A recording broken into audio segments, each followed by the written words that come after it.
Welcome to today's presentation. This is going to be a continuation of ABG analysis for physicians. The basic concepts have been explained in the first presentation of this series, and today we continue to problem solve. And this is the second problem solving video, and I hope to demonstrate that the approach that I have discussed actually works.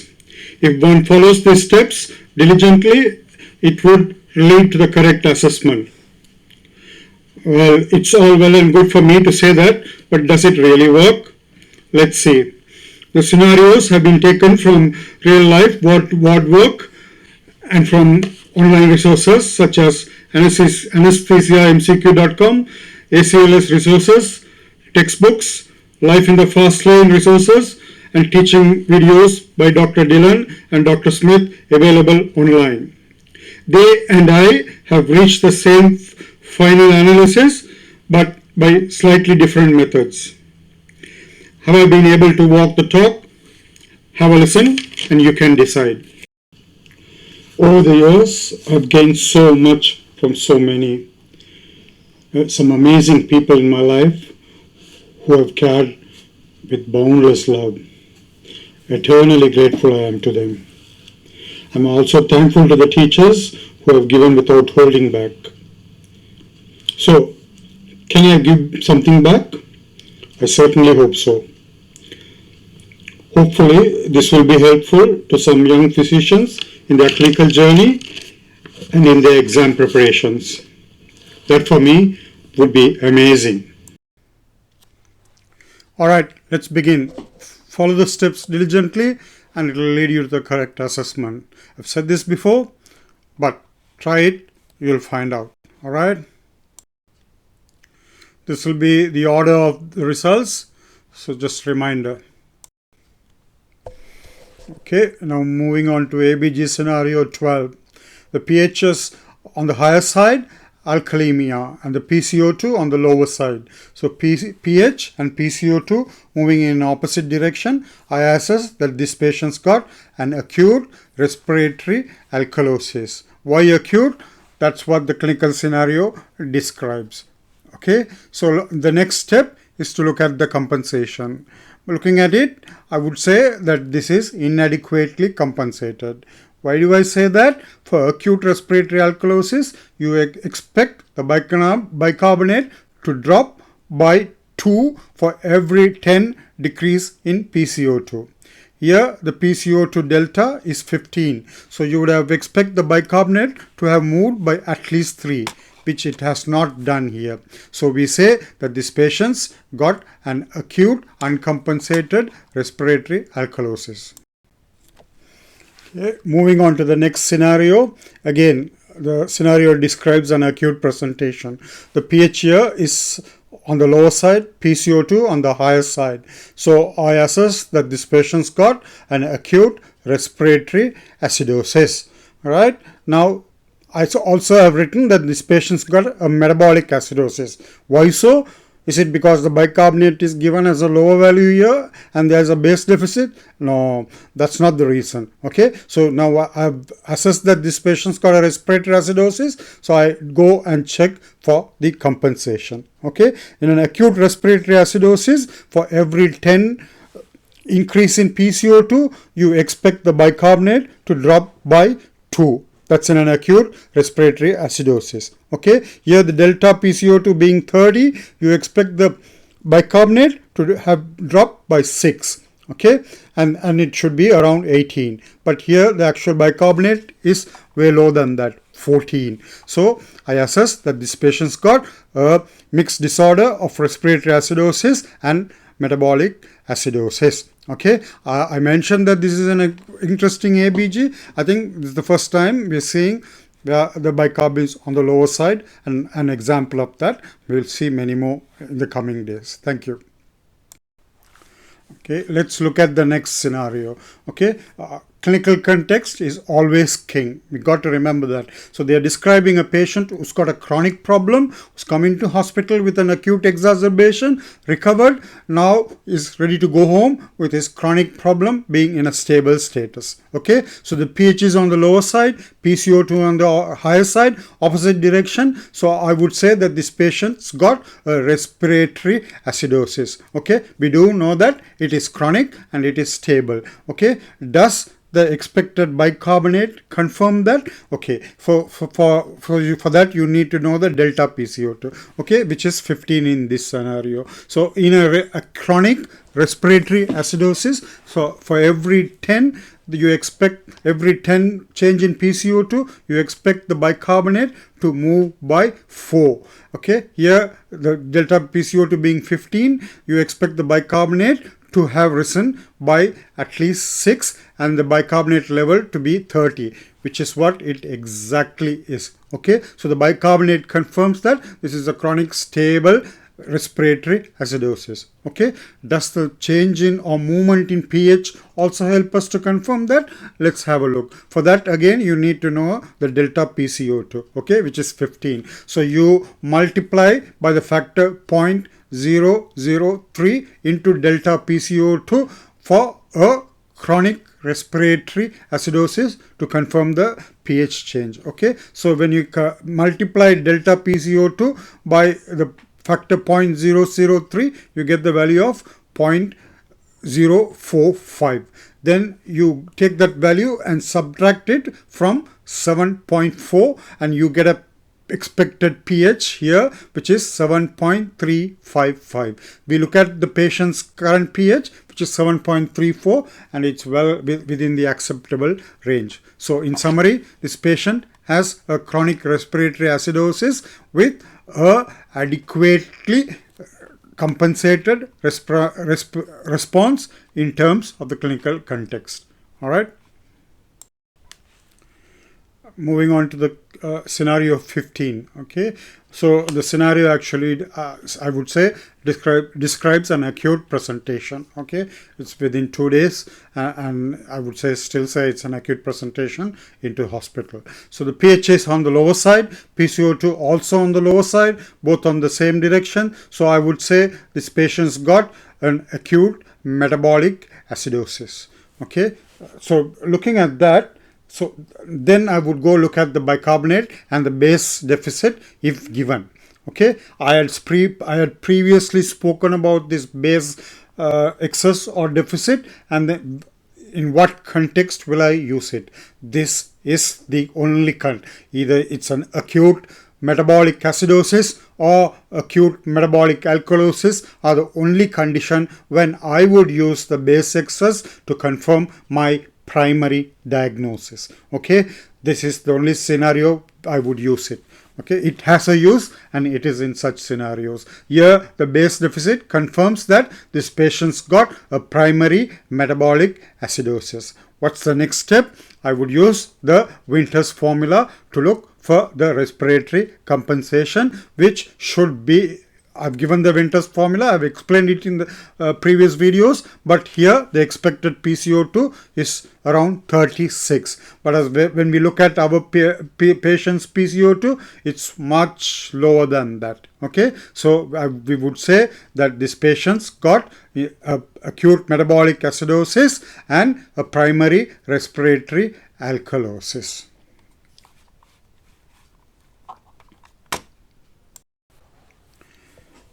Okay, looking at the next scenario, the clinical context has not been described, but that's important. But the aim of this particular scenario is to see whether we could actually work out whether that's a primary or a chronic respiratory acidosis pathology. Okay, so the pH is on the lower side, PCO2 on the higher side, opposite direction. So I would assess that this patient's got a primary respiratory acidosis. Now, our aim is to see whether we could work out whether it's an acute or chronic process. Okay, for that you need the delta PCO2, which is 40. So the factors I've explained previously. For a chronic change, you expect the pH change to be a certain number. You arrive at that number by multiplying by 0.003, which is the factor, into the delta PCO2, which is 40 here. You get a value of 0.12, which when deducted from 7.4 gives you a pH of 7.28. So if it was a purely chronic situation, you expect the pH to be 7.28. Okay, if it's a purely acute situation, by using the factor 0.008, you get a pH value of 7.08. Okay, our patient's pH is neither purely acute or neither purely chronic. Okay, so it's in between. Okay, so current pH.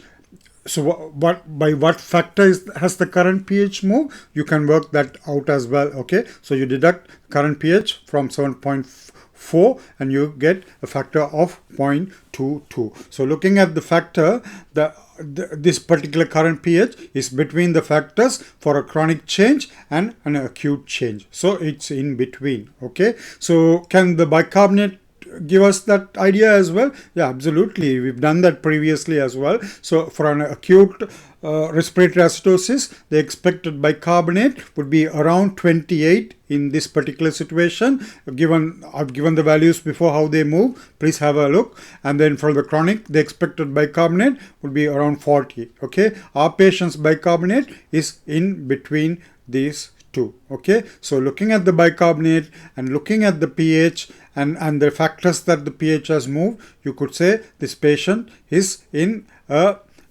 situation where there is an acute or chronic respiratory acidosis given the appropriate clinical context. For example, something like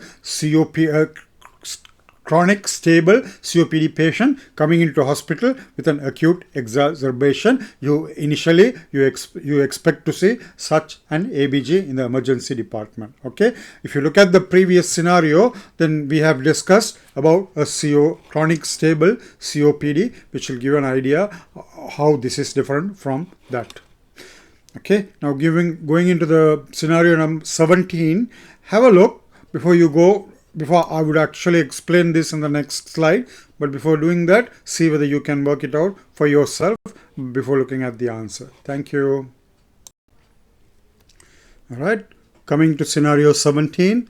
Okay, so clinical context is absolutely paramount, but it's not given here, but this is a session to work out ABGs. Okay, we will discuss clinicopathologists in a later session, but this is about ABGs. Okay, the pH is low, PCO2 is high, so we assess that this patient's got a respiratory acidosis. Okay, now we would normally look at the compensation. So I've given the formulas, you have to work that out, but whether it's an acute or whether it's chronic, the bicarbonate drop here is way more than for either of that. So, okay, so we assess that this patient's got a primary metabolic acidosis in addition to the primary respiratory acidosis. Okay, but the other point is that I want to emphasize is many of the authors emphasize that irrespective of what the ABG values show in terms of PCO2 or the PCO2 or the bicarbonate, if the anion gap is raised, then that patient has got a hagma. Okay, that's something to be kept in mind. Many of them emphasize on that. Okay, now here when you go look at the patient's respiratory acidosis and you look at the compensation, you know that this patient's got a metabolic acidosis going on there as well. Okay, but you go do the anion gap calculation and you assess that this patient's got a high anion gap metabolic acidosis. So when a patient's got hagma, and only when a patient's got hagma, you do the delta ratio. And why do you do the delta ratio? I've spoken about it many times. You'll have to go look at the other videos, but you might already know. So you do the delta ratio and you get a value of 2.1, which tells you that this patient's got an additional metabolic acidosis. So okay, so in summary, this patient's got a triple disorder, which now you're very experienced in working out. Okay, so it's got a primary respiratory acidosis, a high anion gap metabolic acidosis, and an additional metabolic alkalosis. Okay, a triple disorder which you worked out. Okay, if you use the other equivalent formulas to delta delta ratio, that will confirm that this patient's got an additional metabolic alkalosis as well. Practice that. Okay, before starting scenario 17, I would like to say that this ABG example is taken from anesthesiamcq.com, which I would highly recommend to anybody who would like to practice ABG interpreting scenario, and you would learn immensely from them. Okay, during my earlier days in my career, I worked with a particular ICU consultant to whom I kept on asking about how to interpret ABGs, and then they at one point actually printed out the entire anesthesiamcq.com in bound paper form and presented it to me, and it was very, very useful. I gained immensely from that. But over the years, when you start working, you add your additional own layers and then you develop your own technique. But the point is that this is an excellent resource for anybody who wants to learn ABGs. Okay, now about looking at how to interpret these ABGs, you are now pretty well versed. You would work out that this patient's got